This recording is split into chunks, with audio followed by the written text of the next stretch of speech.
पीर को मरकजी हुकूमत ने 5 सियासी जमातों की अहम मीटिंग तलब की है, यानी आज, जिनके मेंबरान पार्लियामेंट को राज्यसभा से मुअत्तल किया गया है। वाज़ेह है कि मुअत्तली के बाद से ये अरकान पार्लियामेंट अहाते में गांधी जी के मुजस्मे के रूबरू लगातार धरना दे रहे हैं। इस मामले पर अपोजिशन और हुकूमत के दरमियान तातुल भी लगातार बढ़ता दिखाई दे रहा है।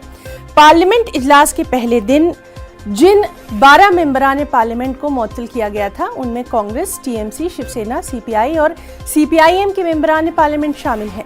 ताहम अपोजिशन ने हुकूमत की जानिब से सिर्फ 5 सियासी जमातों के रहनुमाओं को भेजे गए दावतनामे को मुस्तरद कर दिया है। कांग्रेस के राज्यसभा रुकन मल्लिकार्जुन खड़गे ने एक खत लिखकर तमाम अपोजिशन पार्टियों को इस मीटिंग में तलब करने का मुतालबा किया है। दिल्ली से हमारे साथ मौजूद हैं हमारे साथी रवि सिसोदिया। रवि, जिस तरह से लगातार हम देख रहे हैं कि पार्लियामेंट पर कहीं ना कहीं तातुल बरकरार है, आज अहम मीटिंग भी तलब की गई है, किस तरह के अहम मुद्दे इसमें रहने वाले हैं?